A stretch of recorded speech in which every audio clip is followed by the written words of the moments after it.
ആദ്യമായി തന്നെ അമ്മ മാതാവിനും തിരുക്കുമാരനും ആയിരം നന്ദി. ഞാൻ ആദ്യമായി, എൻ്റെ പേര് ഷാജിമോൾ, കോട്ടയത്ത് കിടങ്ങൂരിൽ നിന്ന് വരുന്നു. ഞാൻ ആദ്യമായി ഉടമ്പടി എടുത്തത് 2021 ഡിസംബർ 6-ാം തീയതിയാണ്. ഞാൻ ഇതിനു മുമ്പ് ഒരു സാക്ഷ്യം ഇവിടെ പറഞ്ഞിട്ടുണ്ട്. ഇതിൻ്റെ രണ്ടാമത്തെ സാക്ഷ്യമാണ്. ഞാൻ ഉടമ്പടി നിയോഗം വെച്ച് പ്രാർത്ഥിച്ച് 15 വർഷമായിട്ട് ഇവർക്ക് കുഞ്ഞുങ്ങളില്ലായിരുന്നു. ഒത്തിരി ട്രീറ്റ്മെൻറ്റുകളൊക്കെ നടത്തി, എന്നിട്ടും ഒന്നും ഒരു കുഴപ്പവും കുഞ്ഞുങ്ങളെ തന്ന് അനുഗ്രഹിച്ചില്ല. അതിന് ഫലമായി നിയോഗം വെച്ച് പ്രാർത്ഥിച്ചു. ഞാനിവിടുന്ന് ഇച്ചിരി ഉടമ്പടി തൈലവും തേനും ഉപ്പും അവൻ്റെ ചേച്ചിയുടെ കൊടുത്തു വിട്ടു. അവരതൊക്കെ വെച്ച് പ്രാർത്ഥിച്ചു. കുഞ്ഞുണ്ടായി 5 മാസം കഴിഞ്ഞപ്പോൾ കുഞ്ഞിന് വളർച്ചയില്ല, കുഞ്ഞിനെ കളയണമെന്ന് ഡോക്ടർ പറഞ്ഞു. അവർ അന്നേരം ഒത്തിരി തീക്ഷ്ണമായിട്ട് മുട്ടുമേ നിന്ന് ഉടമ്പടി തൈലവും ഉപ്പും തേനും എല്ലാം കഴിച്ച് തീക്ഷ്ണമായിട്ട് പ്രാർത്ഥിച്ചതിൻ്റെ ഫലമായിട്ട് ആ കുഞ്ഞിനൊന്നും ഒരു കുഴപ്പവും കൂടാതെ 2 കുഞ്ഞുങ്ങളെയും തന്ന് ദൈവം അനുഗ്രഹിച്ചു. എൻ്റെ പ്രേക്ഷിത പ്രവർത്തനമായിട്ട് ഞാൻ എല്ലാ മാസവും വന്ന് ഇവിടുന്ന് പത്രം മേടിച്ചുകൊണ്ട് കൊടുത്ത് ഓട്ടോ സ്റ്റാൻഡിലും പള്ളിയിലും വീട് വീടാന്തരം കയറി കൊടുക്കും. പിന്നെ കാരുണ്യ പ്രവൃത്തിയായിട്ട് വൃത്തമന്ദിരത്തിന് ഭക്ഷണം ഉണ്ടാക്കി കൊടുക്കും. പിന്നെ അഗതി മന്ദിരത്തിനും, പിന്നെ ഓണം ഇതൊക്കെ വരുമ്പം എല്ലാവർക്കും ഞങ്ങൾ 3-4 പേര് കൂടിയാണ് ഉടമ്പടി എടുത്ത് 3-4 പേര് കൂടിയാണ് ഭക്ഷണമൊക്കെ ഉണ്ടാക്കുകയും കൊടുക്കുകയൊക്കെ ചെയ്യുന്നത്.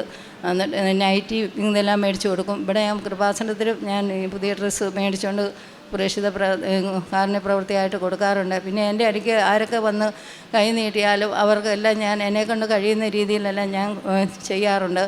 എല്ലാവർക്കും മരുന്ന് മേടിക്കാനും ഒക്കെ ഞാൻ പൈസ എല്ലാവർക്കും കൊടുക്കാറുണ്ട്. പിന്നെ എല്ലാ ദിവസവും ഞാൻ പള്ളിയിൽ പോകും. ഒരു ദിവസം പോലും മുടക്കാതെ പള്ളിയിൽ പോകും. 2 ആഴ്ച കൂടുമ്പോൾ ഞാൻ കുമ്പസാരിക്കും. എനിക്ക് ഒത്തിരി വെളുപ്പിനേക്കും അച്ഛൻ്റെ ഈ പ്രാർത്ഥനയും ഡെയിലി വിസും എല്ലാ ദിവസവും കൂടും, ഷെയർ ചെയ്തും ഉടമ്പടി ആരാധന കൂടും. ആരാധനയ്ക്ക് ഒത്തിരി അഭിഷേകം കിട്ടും. എനിക്ക് ഒത്തിരി ആത്മീയമായിട്ട് ഉയരാനായിട്ട് സാധിച്ചിട്ടുണ്ട്. ഇങ്ങനെ എല്ലാം തന്ന് ദൈവമാതാവ് അനുഗ്രഹിച്ചതിനെ ഓർത്ത് 1000 നന്ദി പറയുന്നു. ഇങ്ങനെ ഒരു സാക്ഷ്യം പറയാൻ എന്നെ രണ്ടാമതും കയറ്റിയിരുന്നു. ഇനി അടുത്ത ഒരു സാക്ഷ്യമുണ്ട്. അത് മക്കൾ വരാതെ പറയിപ്പിക്കുകയല്ലാത്ത കാരണം അടുത്ത മക്കൾ വന്നു കഴിയുമ്പം പറയുന്നതാണ്. പരിശുദ്ധ കൃപാസന മാതാവിനത്തിന് വളരെയേറെ നന്ദി പറയുന്നു. ഞങ്ങൾക്ക് ഈ മക്കളെ യാതൊരു ആപത്തും അപകടവും കൂടാതെ കളയണമെന്ന് പറഞ്ഞ കുഞ്ഞിനെ 5-ാം മാസം ഞാൻ ആൻറ്റി തന്നുവിട്ട ഉപ്പും തൈലവും തേച്ച് പ്രാർത്ഥിച്ചതിൻ്റെ ഫലമായി യാതൊരു ആപത്തും അപകടവും കൂടാതെ 2 പെൺമക്കളെ തന്ന് അനുഗ്രഹിച്ചതിന് മാതാവിന് കോടാനുകൂടി നന്ദി അറിയിക്കുന്നു. വിശുദ്ധ ലൂക്കയുടെ സുവിശേഷം 1:49. ശക്തനായവൻ എനിക്ക് വലിയ കാര്യങ്ങൾ ചെയ്തിരിക്കുന്നു, അവിടുത്തെ നാമം പരിശുദ്ധമാണ്. ഷാജിമോൾ ചാക്കോച്ചൻ എന്ന ഈ സഹോദരി തൻ്റെ ഉടമ്പടി എടുത്തതിന് ശേഷം 13 തവണ പുതുക്കി പരിശുദ്ധ കൃപാസന മാതാവിൻ്റെ സംരക്ഷണയിൽ തൻ്റെ ജീവിതത്തെയും തനിക്കറിവുള്ള മറ്റെല്ലാവരുടെ ജീവിതത്തെയും സന്തോഷത്തോടെ സമർപ്പിച്ച് പ്രാർത്ഥിക്കുന്ന സഹോദരിയാണ്. അപ്രകാരം സഹോദരിയുടെ ചേച്ചിയുടെ മക്കൾക്ക് വേണ്ടി പ്രാർത്ഥിച്ചതിൻ്റെ സാക്ഷ്യമാണ് ഈ എൽത്താരയിൽ പങ്കുവച്ചത്. ഉടമ്പടി ജീവിതം നമ്മളിൽ നിന്നും എപ്പോഴും ആഗ്രഹിക്കുന്നത് മറ്റുള്ളവർക്ക് വേണ്ടി പ്രാർത്ഥിക്കുവാൻ, മറ്റുള്ളവരോട് ക്ഷമിക്കുവാൻ, ദൈവനാമത്തെ മഹത്വപ്പെടുത്തുന്ന പ്രവൃത്തികളിൽ നിരന്തരം വ്യാപരിക്കുവാനാണ്. സഹോദരി ഏതാണ്ട് കഴിഞ്ഞ 2 വർഷത്തിലേറെയായി ഇടതടവില്ലാതെ ഈ ദമ്പതികൾക്ക് കുഞ്ഞുങ്ങളെ ലഭിക്കുന്നതിന് വേണ്ടി അമ്മയുടെ തിരുനടയിൽ പേരെഴുതി ഓരോ തവണയും നിയോഗം സമർപ്പിക്കുമ്പോൾ ഇത് എഴുതി സമർപ്പിച്ചിരുന്ന ഒരു നിയോഗമാണ്.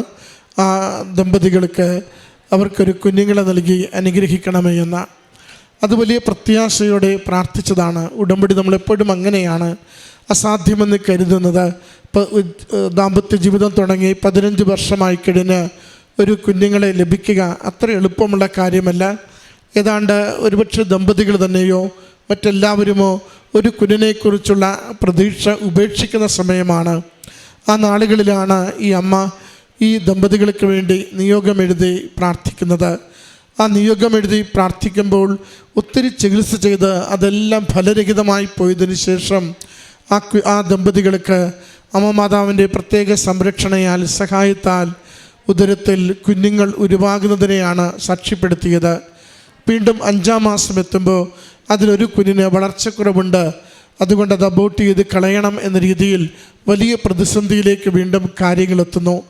അപ്പോഴാണ് സഹോദരിയുടെ ചേച്ചി വിദേശത്തേക്ക് പോകുന്നതറിയുന്നതും സഹോദരിയുടെ ഉടമ്പടി നേർച്ച വസ്തുക്കൾ അല്പം പകുത്തെടുത്ത് വിദേശത്തേക്ക് കൊടുത്തുവിട്ട് പിന്നീട് കുടുംബം മുഴുവനും കൃപാസന മാതാവിൽ കണ്ണീരോടെ ശരണപ്പെട്ടുകൊണ്ട് ഉദരത്തിൽ കുരിശടയാളം വരച്ച് ഉടമ്പടി തൈലം പൂശിയും ഉടമ്പടി തേനും ഉടമ്പടി ഉപ്പും ഉള്ളിൽ സേവിച്ചുകൊണ്ടും ഈ ഉദരത്തിലുള്ള ശിശുക്കളുടെ ആരോഗ്യത്തിനു വേണ്ടി പ്രാർത്ഥിക്കുന്നതും ആരോഗ്യമുള്ള മക്കളെ അമ്മ മാതാവിനോട് ഈശോ ഈ കുടുംബത്തിന് പ്രദാനം ചെയ്തവരെ അനുഗ്രഹിക്കുന്നതും.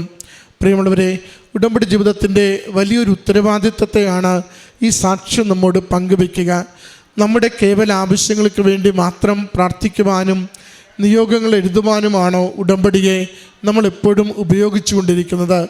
അത് ദൈവനാമത്തെ മഹത്വപ്പെടുത്തുന്ന വലിയ കാര്യങ്ങൾക്ക് വേണ്ടി നാം അറിയുമ്പോൾ അവയ്ക്ക് വേണ്ടി നിയോഗം സമർപ്പിച്ചെഴുതുവാൻ നമ്മളെ ഇത് ഓർമ്മിപ്പിക്കുന്നുണ്ട്. പക്ഷേ ലോകം ഒരുപക്ഷെ നമ്മളോട് ഇനി സാധിക്കില്ലെന്നോ വൈദ്യശാസ്ത്രം ഒരുപക്ഷെ നമ്മളോട് ഇനി രക്ഷയില്ലെന്നോ പറയുന്ന നിമിഷങ്ങളിൽ ഇല്ല, അമ്മ മാതാവ് ജീവനോടെ, സമയത്തിനുമേൽ അധികാരമുള്ള അമ്മ, ജീവനുമേൽ അധികാരമുള്ള അമ്മ ഈ ആലയത്തിൽ ജീവനോടെ പ്രത്യക്ഷപ്പെട്ടുവെങ്കിൽ അമ്മയുടെ കൃപയാൽ, ഞങ്ങളുടെ കഴിവിനാലല്ല, ഡോക്ടറിൻ്റെ കഴിവിനാലല്ല, മരുന്നിൻ്റെ ശക്തിയാലല്ല, അമ്മ മാതാവിൻ്റെ പ്രത്യക്ഷീകരണത്തിൻ്റെ കഴിവിനാൽ ഞങ്ങൾക്ക് എന്താണോ വേണ്ടത് അത് അനുവദിച്ചു തരുവാൻ അമ്മ മാതാവ് തിരുക്കുമാരനോട് ഞങ്ങൾക്ക് വേണ്ടി മാധ്യസ്ഥം വഹിക്കുമെന്ന നല്ല ഉറച്ച വിശ്വാസത്തോടെ നമുക്ക് നിയോഗങ്ങൾ സമർപ്പിക്കുവാൻ സാധിക്കുമെങ്കിൽ അത് അത്ഭുതകരമായ അനുഭവങ്ങൾ കൈമാറുന്നതാവും. ആ സാക്ഷ്യമാണ് ഈ കുടുംബം ഈ എൽത്താരയിൽ പങ്കുവയ്ക്കുക. ഈ കുടുംബത്തിന് മക്കളെ നൽകി അനുഗ്രഹിച്ചതിന് അമ്മ മാതാവിനും തിരുക്കുമാരനും നന്ദി പറഞ്ഞുകൊണ്ട് കരങ്ങളടിച്ച് ഈ സാക്ഷ്യം സമർപ്പിക്കാം. അത്യപൂർവ ദൈവാനുഭവങ്ങൾ ഇനി നിങ്ങൾക്കും സ്വന്തം. ഈ യൂട്യൂബ് ചാനൽ ഇതുവരെ സബ്സ്ക്രൈബ് ചെയ്തിട്ടില്ലെങ്കിൽ ഇപ്പോൾ തന്നെ സബ്സ്ക്രൈബ് ചെയ്യുക. ഈ വീഡിയോ ഇപ്പോൾ തന്നെ നിങ്ങളുടെ സുഹൃത്തുക്കൾക്ക് ഷെയർ ചെയ്തുകൊണ്ട് കർത്താവിൻ്റെ പ്രേക്ഷിതരാകുക.